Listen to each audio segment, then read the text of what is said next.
You're listening to Mimir, the podcast for aspiring entrepreneurs, with me, your host, Maddie Kelly. Each week, I dive deep in my interviews with successful founders to leave you with the tools necessary to build your dream lives. So get ready for some kick-ass advice. Hey guys, welcome back to Mimir. Boy, do I have an amazing episode for you today. But I want to go back a little bit. So when the pandemic shut down the travel industry almost overnight, most travel bloggers scrambled to pivot, but few did it as successfully as Gary Arndt. With over a decade of experience as a travel photographer and blogger, Gary had already built a massive social media following. But when he launched his history-focused podcast, Everything Everywhere Daily, he quickly realized that social media wasn't the key to his podcast growth. Instead, he took a very different approach, one that went against the grain of influencer-driven podcasting. Now, with over 1.5 million downloads per month, Everything Everywhere Daily has become a powerhouse in the industry. In this episode, you guys are going to learn how Gary went from full-time travel blogger to full-time podcaster. Not to mention, he has such fun stories about his time traveling, and he's like such an expert in travel. But you're also going to learn why he abandoned social media as a long-term growth strategy, the secret to podcast advertising, and why most young podcasters get it wrong, why a daily podcast was the right choice for him, and the actual math behind it. Also, the monetization models that work for podcasters, how to price podcast ads to avoid getting underpaid, why YouTube's push for video podcasts is actually like a bad idea, and how understanding the true value of a listener transformed his growth strategy. If you are a podcaster or thinking about launching one, which I know a lot of business owners do, this episode is truly a must listen. Gary's no-nonsense approach to podcasting cuts through the noise and offers real, actionable insights on what it takes to succeed. I personally learned so much from him during this episode. I literally took so many notes, and I've already started implementing some of his advice into my strategy for this 2025 year. So I really hope that you guys all find it just as valuable as me. So I would love your guys' help in welcoming Gary to the podcast. Gary, thanks for being on the podcast. Thank you for having me. I'm very excited to chat. I have a million questions set up. So to dive right in, I think I'd like for you to start with a quick recap on the journey of starting Everything Everywhere Daily and how it became such a successful podcast. Well, I suppose it starts with a decision I made back in 2005 to travel around the world. I had an internet company that I started in the 90s. I sold it before the dot-com bubble burst, went back to school, started a different company, and didn't really know what else to do. So I came up with this idea to sell my home and travel around the world. I had no obligations, no wife, no kids. Wait, you sold your house? Yeah. Wow, that's amazing. Fully digital nomad lifestyle. I was a digital nomad before the term digital nomad was a thing. Yeah. In fact, when I started traveling in March of 2007, the iPhone hadn't come out yet. It was announced, but it wasn't in stores. So you know, if you wanted to get online, you had to, Wi-Fi was there. You had to look for it. And I spent a lot of time in internet cafes as well. Mm-hmm. So you had to literally, you don't see a lot of internet cafes anymore because everybody has a phone in their pocket. Yeah. But yeah, I sold my house, put most of my stuff in storage, and hit the road. That's so cool. So then what happened next? Well, I thought I'd be gone for a year or two, and it ended up taking 13 years. Where was your favorite place? There really is no favorite place. When you've been to that many different places, I don't know how you compare a beach with a mountain, with a prairie. I've been to Antarctica. I've been to Fiji. Wow. They're very great for different reasons. The answer I usually give when people ask me that question is I say South Georgia Island, simply because nobody knows where South Georgia Island is. Yep. And very few people have been there. It's an island off the coast of Antarctica between South America and Africa. And it's one of the biggest sites in the world for penguin breeding. Oh my gosh. And you can't fly there. So I remember getting off the boat, you take a Zodiac to the shore, and there's just like 250,000 penguins as far as the eye can see. So what brought you back to regular life then? The pandemic. Okay. Well, I shouldn't say that. I actually got an apartment after about 10 years on the road. I got an apartment because I was starting to get burned out. Mm-hmm. And then for those next 3 years, I basically would spend about half of my time on the road. I would have a place I could go back to between trips, which was a bit more sane. Yeah, but when the pandemic hit in 2020, it completely changed everything because the entire travel and tourism industry just collapsed. Mm-hmm. You couldn't go anywhere. All the income I had coming in was gone. And even before the pandemic hit, I had problems with where the business of creating travel content was going. When I first started, I had a website and people came to my website and they would leave comments and I'd write articles giving my thoughts about the places I've been to. And then over time, a lot of that got supplanted by social media. So I started before Facebook was a thing, before Twitter was a thing. Facebook, I think, existed, but it was still like you needed a college email address to sign up. Right. And so a lot of that shifted to social media, and then the social media companies pulled the rug out from under everyone and required you to spend money on ads if you wanted to reach the people that wanted to hear from you to begin with. And before the pandemic in 2019, it had gotten to a point where every travel blogger I knew was just writing SEO content. Yeah. And that was not why I got into this business. Everybody was writing the same articles. They would do keyword research on something and they'd write the top 15 things to do in blank. So when the pandemic hit, I knew I had to do something to change around what I was doing because I didn't like where it was going, and the pandemic just kind of made everything worse. So I made the decision to do a pretty massive pivot. I had an idea for a podcast a few years earlier that wouldn't be a travel show. One of the problems with travel content was the fact that people only care about trips or about travel when they're about to go on a trip. You don't follow travel like you do sports or politics or technology or celebrity gossip or whatever, where there's something new going on all the time. It's just like, I'm going on a trip. I need to get some information about it. And then when you're done, you're done. Yeah. There's nothing new happening in the world of travel. Whatever new is happening is like very much on the margins. It's like, oh, this company has a new credit card that will give you this many points. And there's a community of people out there that are insanely into points and frequent flyer programs, but that was never why I was into traveling. I wanted to go to cool places. The act of traveling, the act of flying, I always hated. I still hate it. Yeah. It was a necessary thing I had to do to get to where I wanted to go. So I had this idea of a podcast that would be kind of like a 2 to 3 hour episodes. I'd release one every 2 weeks or so. And I would just talk about do deep dives on different subjects in every episode. But I thought about the amount of work involved, the potential for success. And I realized it probably wasn't going to work. And when the pandemic hit, I went back to this idea because I needed to think of something. Right. And I had a friend that had started a daily podcast, and he said it was fantastic. So I thought about this original idea I had, but I thought, well, what if instead of doing these long episodes, what if I did short episodes and did them more frequently? So I ran the math on that, and that worked out much better. Can you double click into why that is? It makes more sense to do a daily versus twice a month or? Couple reasons. One, the number of pieces of content you create factor into the ability for people to find you and for you to grow. Okay. It doesn't matter how long it is so much. If I do a 3-hour episode on the Mona Lisa versus a 10-minute episode on the Mona Lisa, they'll both show up as a podcast about the Mona Lisa.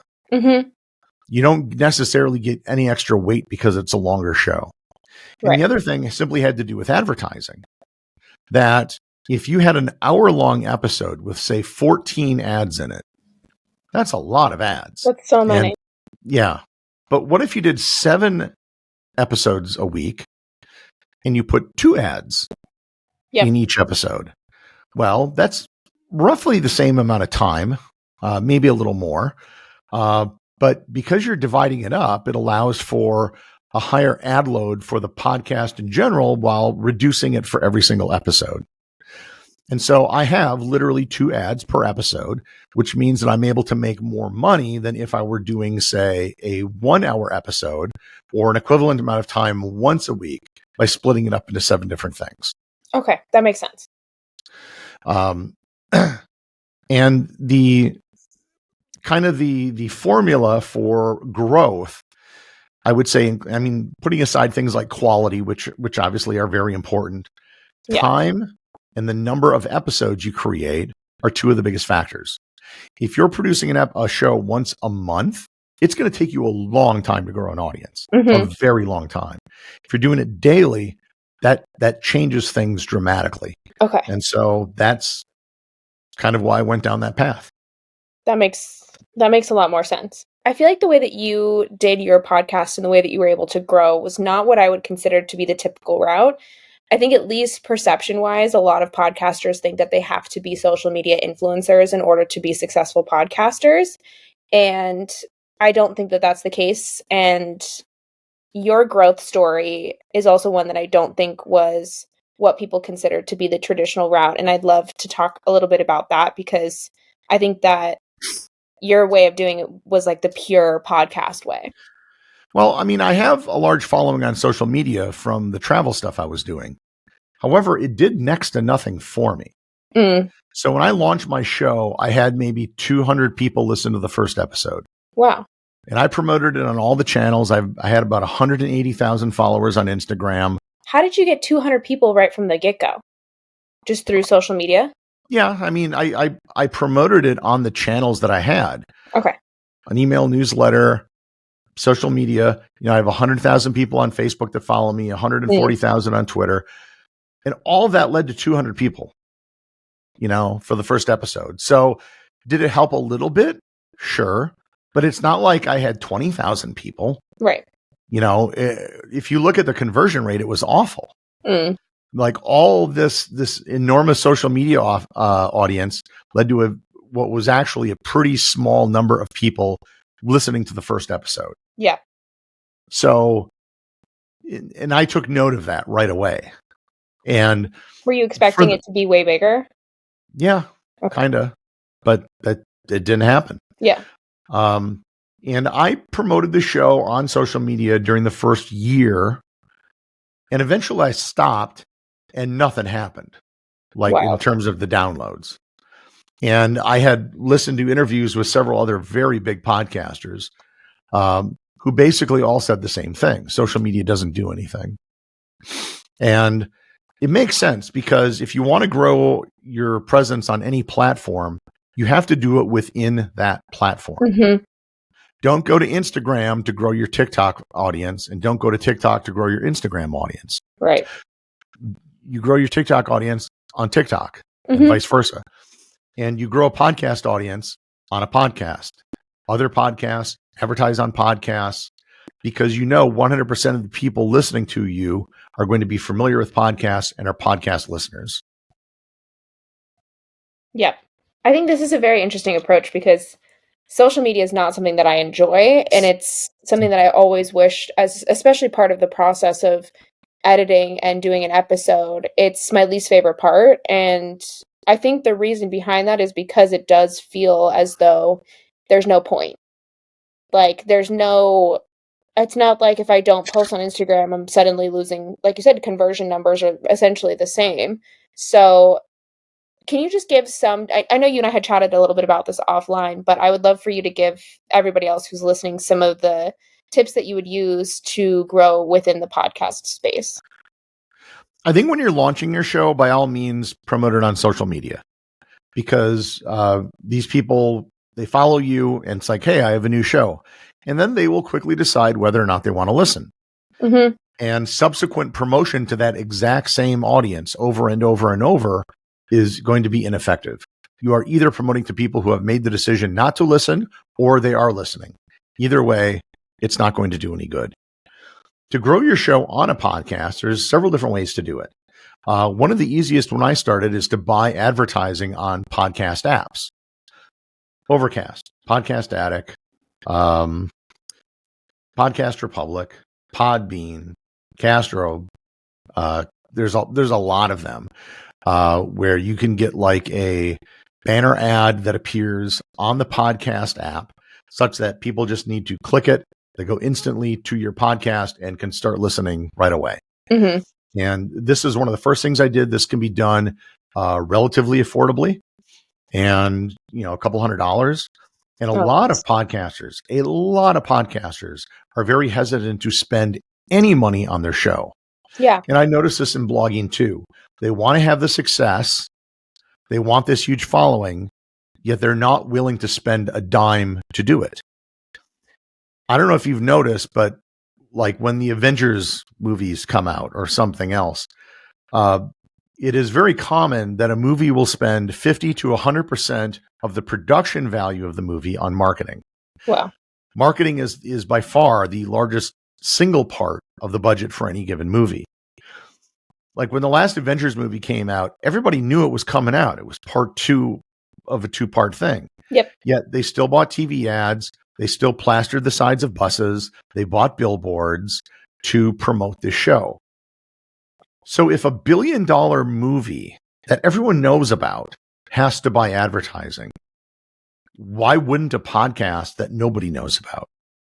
And in fact, the slightest bit of advertising is probably you're going to find results from in a way that a big blockbuster, probably doesn't even need. And that's a mental hurdle people have to get over. They don't realize you are a media company. And media companies spend money both within their platform and on others to promote their content. Mm-hmm. And in a very direct way, I am competing with the Avengers. Now, to be sure, the budget levels are enormous. I'm a dude sitting in a room that's, hundreds of millions of dollars. Yeah. But what we're both competing for is time, right? Mm-hmm. I am asking for people's time. A movie, a TV show, a book, Spotify, if you're listening to music, they're all asking for people's time, and time is finite. No matter how rich you are, you only have 24 hours in a day. Yep. And so I am competing against other media properties because I am a media property. Again, smaller, very different structure, but we're still competing for that. And I think a lot of people, if they want to launch a podcast, need to think of themselves as a media outlet. Mm-hmm. Smaller scale, to be sure, but this idea that you'll build it and they will come. There's millions of podcasts available on Spotify and Apple. Good luck finding one of them. That's a needle in a haystack. People aren't just going to discover you. You have to do something about it. And in podcasting, there's no algorithm. And I think that's the reason why a lot of people find YouTube so compelling, is that they feel that, well, if I just hack the algorithm, I can go viral and boom, I get all this success. And that's partially true. That can happen, but the same thing, but it also can work against you. That if you're not constantly feeding the algorithm, you will die. Mm-hmm. And I know a lot of YouTubers who've had a couple of videos that were very successful, and then, in between they get nothing. Yeah. But with podcasting, it doesn't work that way. Stuff does not go viral. That's true. But once you got your audience, you pretty much got it. You don't have to worry about the algorithm pulling the rug out from under you and taking it away. Yeah. And I think the algorithm also burns out creators much more because it's something that they're constantly worried about and thinking about. And then instead of making content for your audience, you're making content for the algorithm. Yeah, there are several YouTube channels I follow that when they started, they had different videos on different things.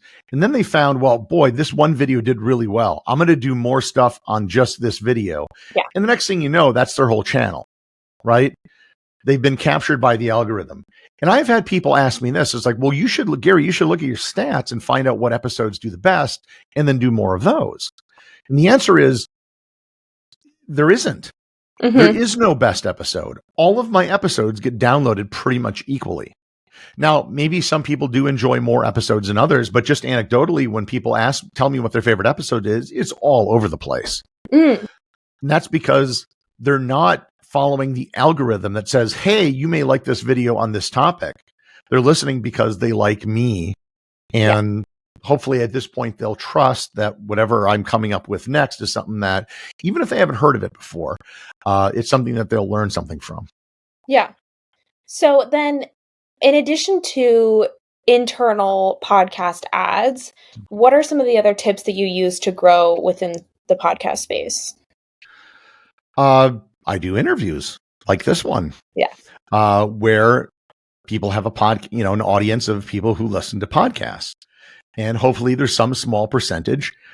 I doubt if it would ever be more than maybe 10 or 5% who would be interested. It's like, all right, this guy sounds interesting. Maybe I'll go check out his podcast.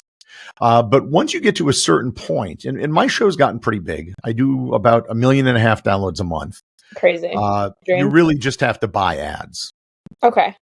And it's a function of money at that point. But once you do get to a certain size, I can tell what the investment or the payoff on the investment is going to be.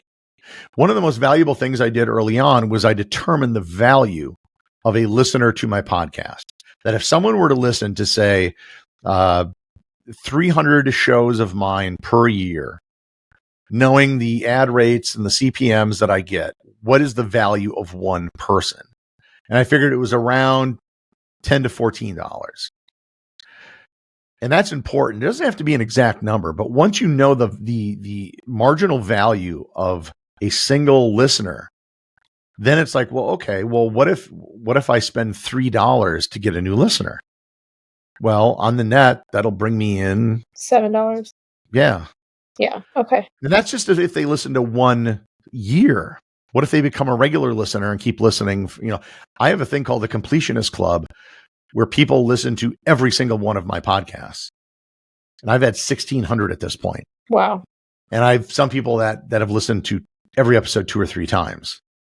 They're crazy. Amazing. But I mean, that's so cool. You're like fully a part of their every single day routine, which is something that even people who create products dream of. Yeah, it's, all my content is evergreen, extremely evergreen. Because I'm talking about history. Mm-hmm. That usually isn't changing. I never talk about current events. Mm-hmm. That is a conscious decision I made.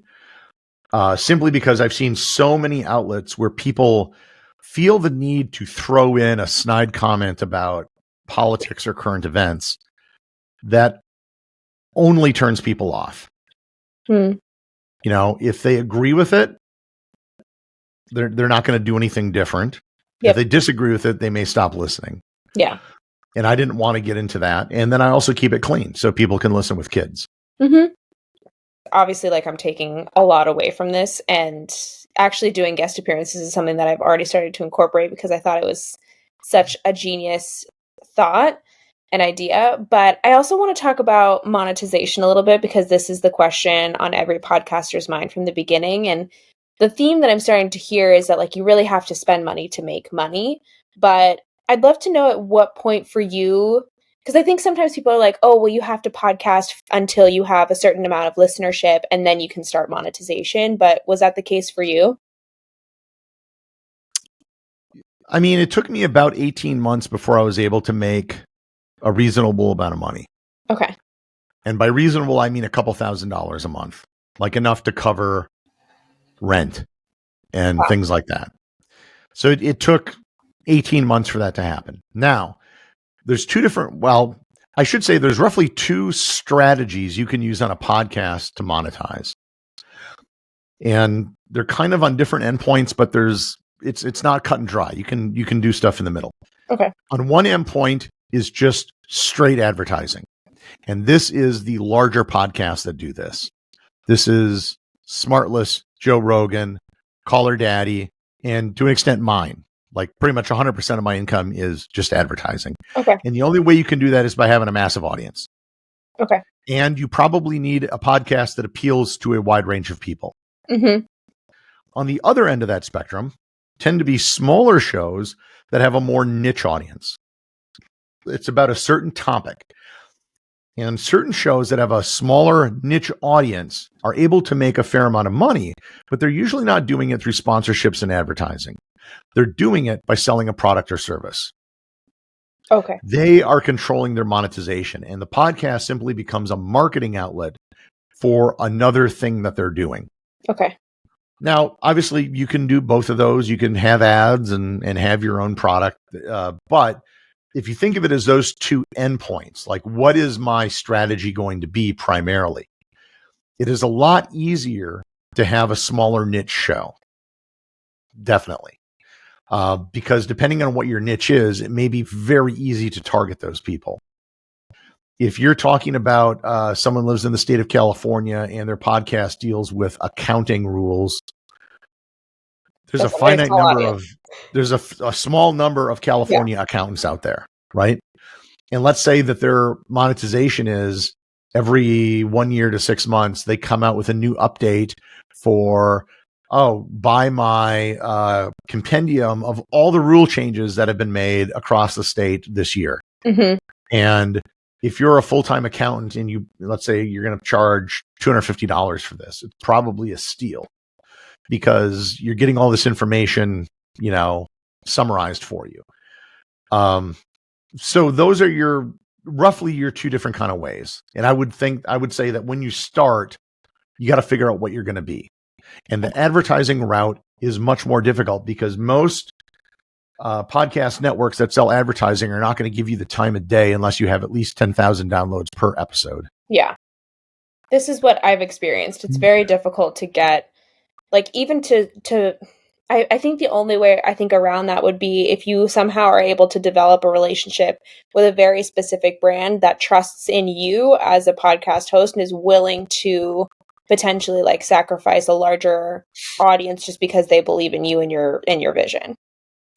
And that might happen. My very first sponsor was a tourism board that I'd worked with prior, and they were willing to help me out when I started, and they're still working with me today. You reached out to them and you were like, hey. No, they reached out to me. Oh, really? Yeah. So I launched the show and they sent me an email. It's like, we want to be a part of this. What can we do? Oh my gosh. And they benefited because they got in really cheap for very early episodes. And like I said, because all my content is evergreen, a lot of people have then subsequently gone back to those episodes and listened, and they got it for a steal. Wow. By taking that risk, and good for them. This is actually just something I have no idea because I've never been confronted with the situation, but how does ad pricing work? Like, what's a good rate versus like somebody's trying to mess with you? Like, I have no idea. So Advertime is normally priced in blocks of 1,000 downloads. Okay. The CPM, cost per mil. That's what the M stands for. It means 1,000. So if you have 10,000 downloads, you have 10 of these 1,000 blocks. The CPM rate is normal. The average is about $20 for an audio podcast. However, if it's just filler content, like it's programmable advertising, you're not doing the read, you're not providing an endorsement. It could be less than that if it's just you're filling up inventory. If it's something that you are doing an ad read for, you're doing some sort of testimonial, and it's highly specific for your show, that CPM could go up a lot more. I've seen many ads that have $50 CPMs. I've heard of some that go as high as 80. And then there's also a difference between whether it's dynamic or baked in.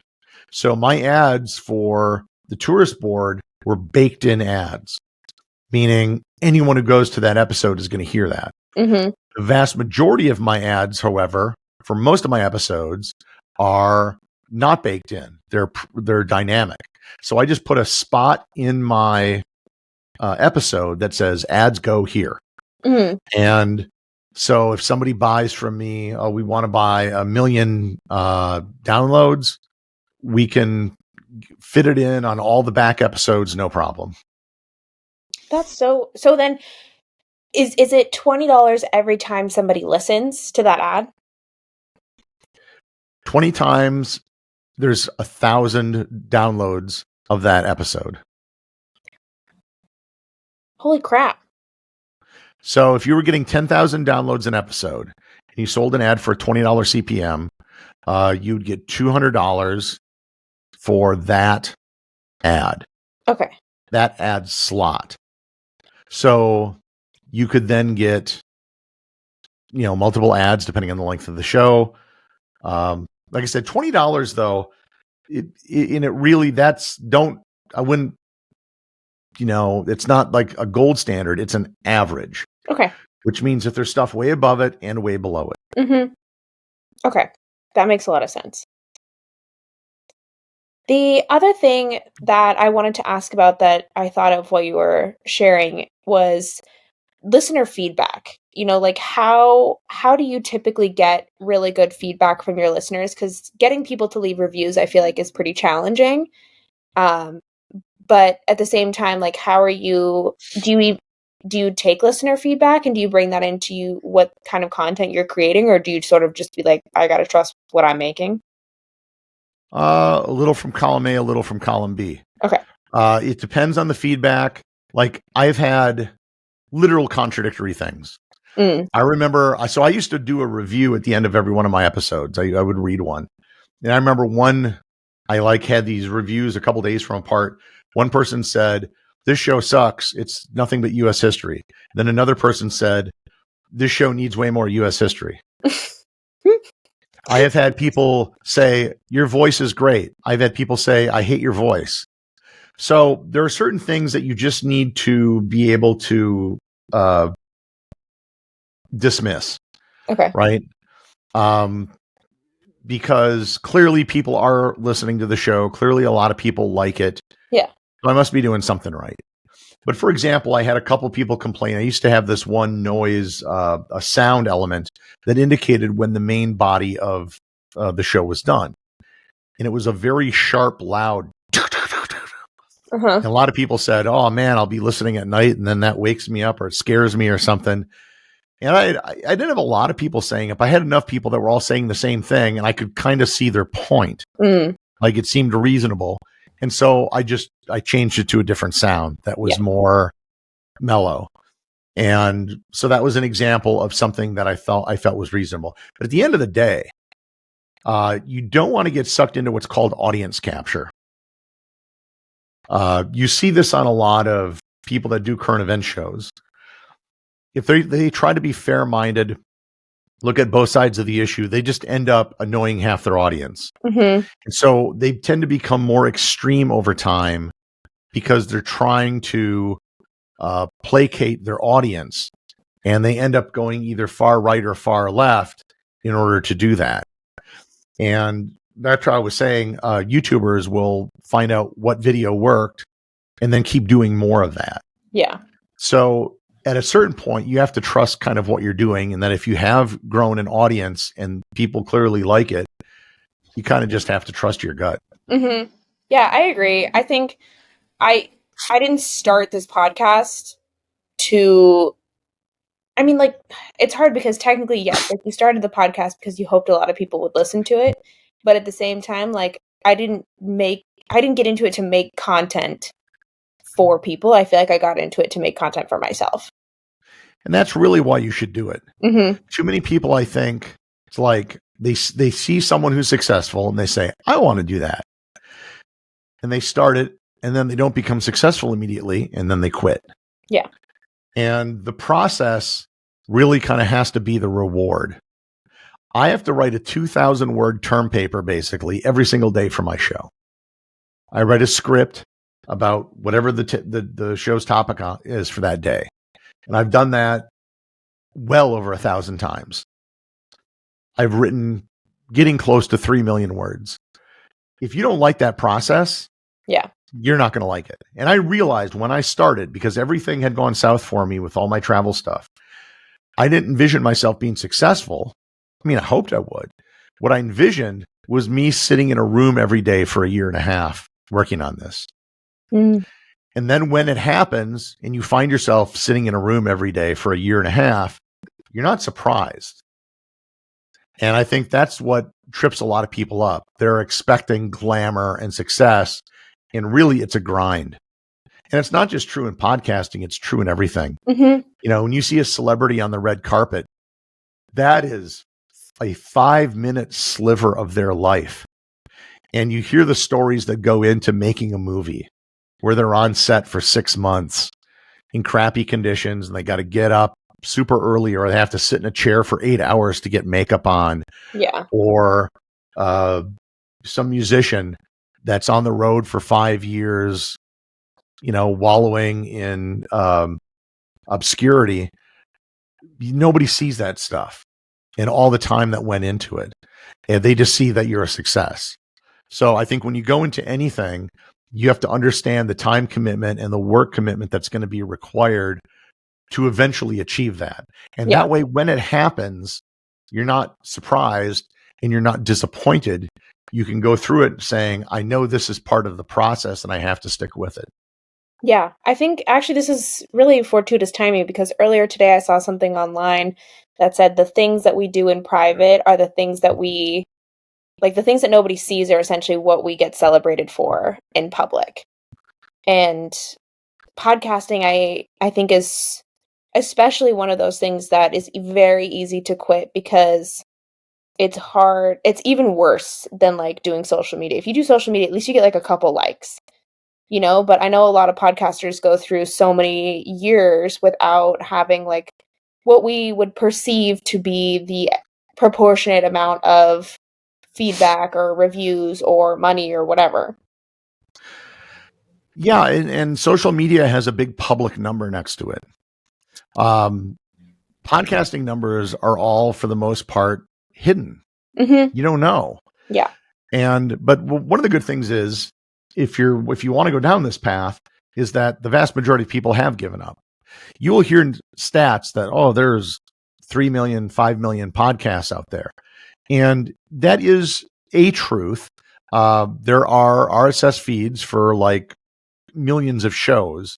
But if you look at the number of podcasts that have been updated in just the last week, it's like 200,000. Wow. So the vast majority of podcasts are dormant, inactive, dead, whatever you want to call it. Yeah. And there are actually very few active podcasts out there. And that 200,000, well, that's divided up then between,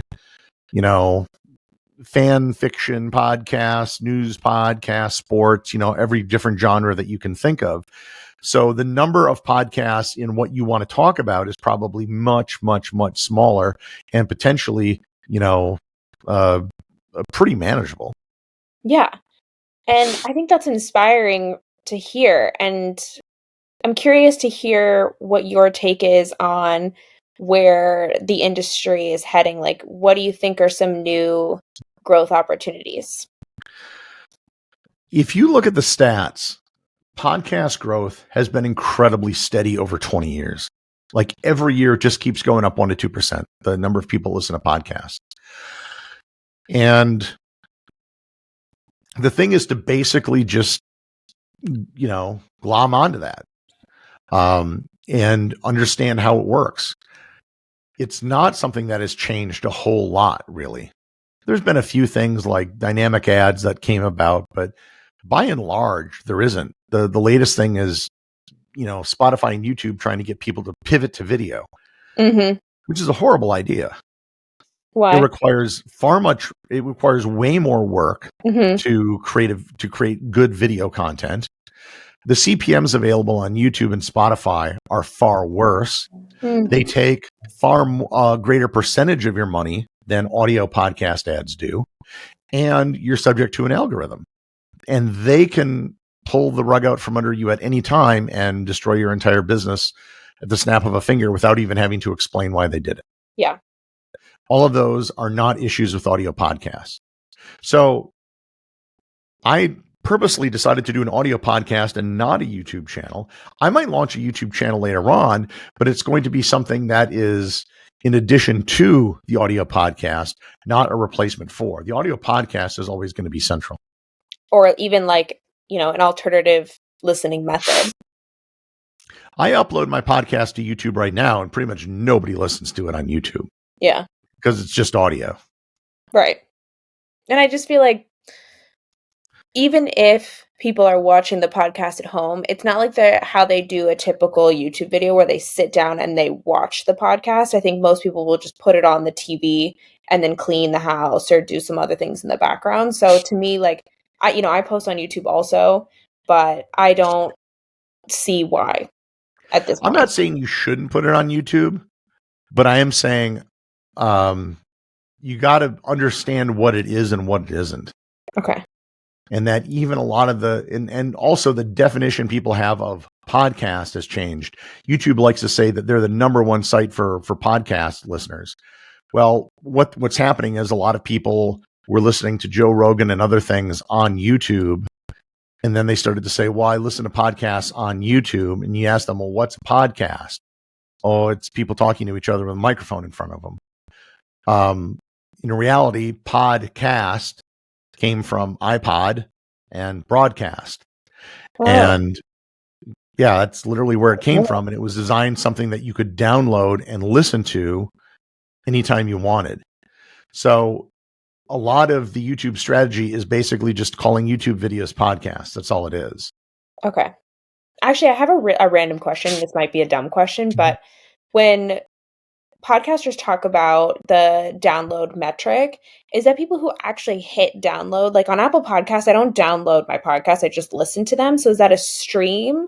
Downloading a stream is the same thing. Oh, okay. Okay. That makes more sense. If you're streaming something, you are downloading it.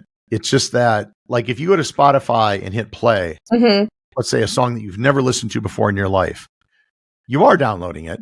You're just doing it as you're listening to it. Okay. And so that's usually what a stream is. If you go to Apple Podcasts and hit play and it starts playing immediately, that just means it's already downloaded it. It's already on your phone. You're just now starting to listen to it. Okay, gotcha. Okay, clear. But at the end of the day, it's the same thing. Yeah. Okay. I just wanted to double check because I feel like it's a metric that's thrown around, and I just actually didn't understand what it meant. A lot of people will use listens and downloads and things like that interchangeably, but they mean certain things. You can download a episode of a podcast, but then never listen to it. And for a lot of podcast apps, especially third-party ones, you have no way of knowing if somebody ever listened to it. Right. And this is really no different than newspapers, television, and radio. TV and radio have no idea who's listening. They had Nielsen numbers, which were just people filling out a book with pencil. They took a random subset of people, and that's what ratings were based on. Newspapers and magazines sold ads based on their total circulation. But they have no idea if somebody actually saw an ad. They just knew the number of copies that they were printing and giving to people. So the same is kind of true with podcasting. Yeah. The one difference is that you can get data from Apple and Spotify for their platforms that let you know what percentage of an episode people are actually listening to. YouTube also does this. And if you look at the numbers for audio podcasts on Spotify and Apple are way higher than YouTube. Yeah. Like, if a quarter of your audience is still listening or watching a video by the end of it, that's great for YouTube. Most people abandon it right away. My completion numbers for my show on Apple are like 90%. Yeah. How do you feel about Apple podcast analytics? Like, also, I guess I should back up. And do you do all of yours through, like, Spotify for podcasters? Because I feel like when I look at Apple Podcasts analytics, it's not as good as Spotify. I don't know if that's just me or if you have a better methodology for looking at stats. So there's a couple different stats. One is, so I use megaphone.fm, which is owned by Spotify, as my podcast host. Okay.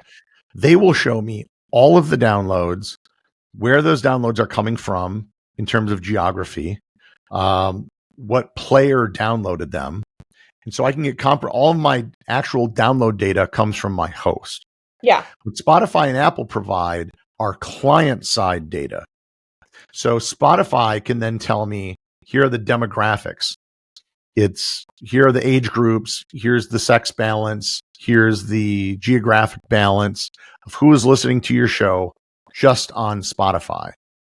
And Apple provides similar, but not quite the same numbers for what people are doing on Apple. Their app. Yeah. I feel like there's an opportunity here for someone to make something that's a more comprehensive solution, because I feel like you have to piecemeal your back-end data together through various sources. There's no like one source of truth. Yeah. And that's the upside and the downside of podcasting. If you're on YouTube, because they control everything, they have perfect information. But because they control everything, they control how much money you get. They control if anybody sees your ads, etc. Podcasting, audio podcasting through RSS feeds is distributed, and it's not as centralized, which means that it's more robust, it's less fragile, but it also means that there are some downsides, like you don't get perfect information like you might on these other platforms. But does it really matter even? Like, I feel like with traditional marketing, I was to think of myself like as a business, I would want, like more robust data to then like, change how I do target audience marketing and messaging and all that kind of stuff. But for podcasting, like, does that even matter? Nah, to a point. I mean, again, it depends on your niche. For someone like me, it doesn't really. Yeah. I throw a very wide net. If you look at the age demographics on Spotify for me, it's like flat. Like every age group seems to be the same amount. That's crazy. And that's very rare. Yeah. I've shown that to people. They're like, I've never seen anything like that before. Where I get literally kids in school and people who are retired kind of listening in even amounts. I think it's helpful to know, but then you need to then say, okay, well, if I'm going to advertise on another podcast, I need to know what their demographics are. Right. And most of them will provide that if they're a legit show. They should at least know where to find it.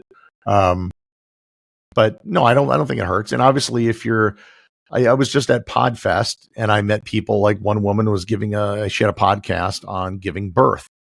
There's a very clear demographic for that. Yeah. Okay, well, that checks out. This has been so great. I feel like I've learned so much from you, Gary, and I really, really appreciate your time and expertise. Like, this has been such an excellent and helpful episode for me, so I hope everyone listening also enjoyed. Yeah, I hope they got something out of it, and you can check me out at Everything Everywhere Daily, wherever you're listening to this podcast. As always, thank you guys so much for listening. All the links to connect with Gary are in the show notes, and I really want to hear from you guys. If you're enjoying the podcast, please hit that 5-star rating, or if you're feeling up to it, leave a kind review. They help so much to help other people find the podcast too.